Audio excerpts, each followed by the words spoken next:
Something happened to me that I have never told anyone in full detail before. Something deeper than a nightmare. Something more frightening than death and more real than life itself. I was just a boy when I started to feel invisible. Not the kind of invisible where people ignore you or forget to say hello. No, this was deeper, colder, stranger. It started when our teacher called out names in class one morning. Michael, Susan, Tunde.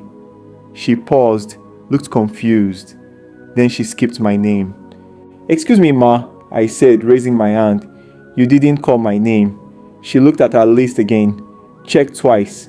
"Your name is not here," she said, shaking her head. "Are you sure you're registered in this school?" The whole class laughed. I laughed too. But inside, my heart began to whisper, something is not right. I brushed it off. Maybe it was a mistake. But then it happened again and again and again. At the hospital, my file disappeared.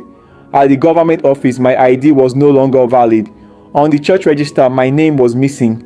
Even on social media, my account started vanishing. Everywhere my name was once written, it was wiped away like chalk in the rain. But the most frightening moment came in a dream. That night, I saw a book, a big, ancient book, glowing with golden light.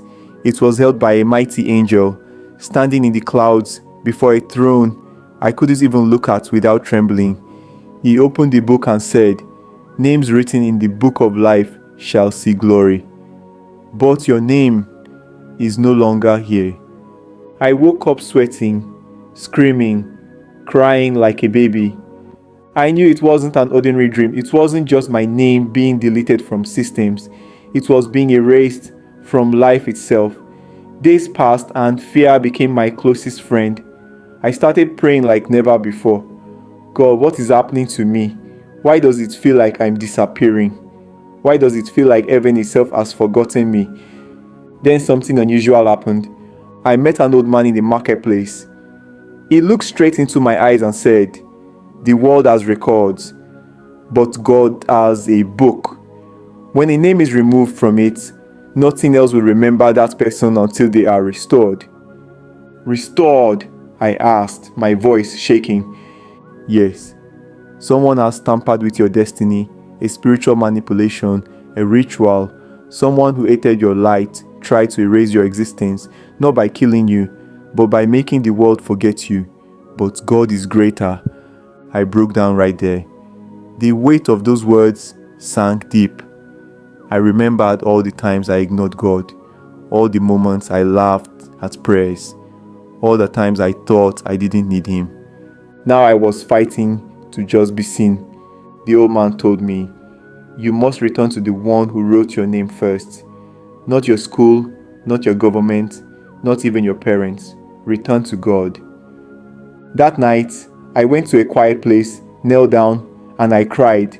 Not normal crying. I cried like someone who had just lost everything and was begging for breath.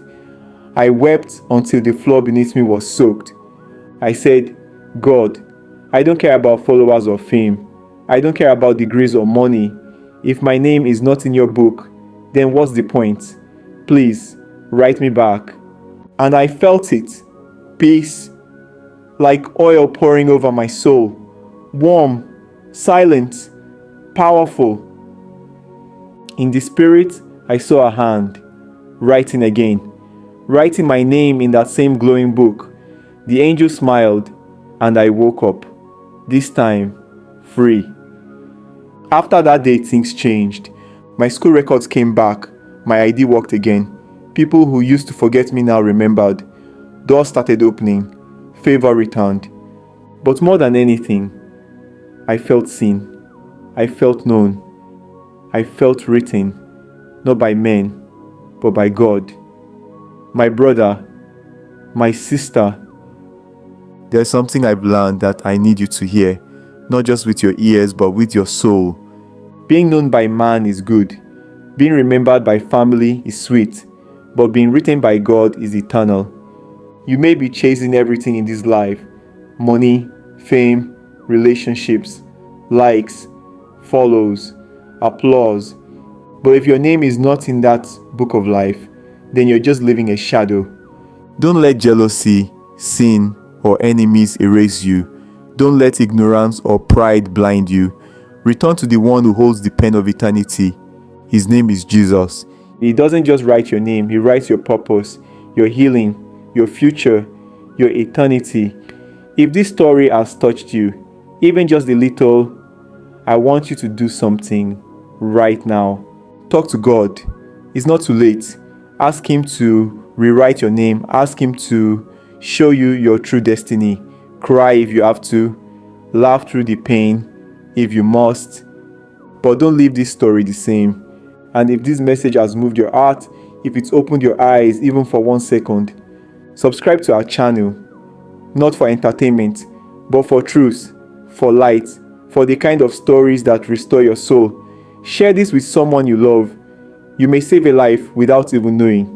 And remember this, as long as God still writes names, you are not forgotten. You are still loved, still chosen, still remembered in heaven. The pen of God is still writing. Thank you for watching. May your name never be lost, and may your purpose never die. God bless you. Please like, share and subscribe.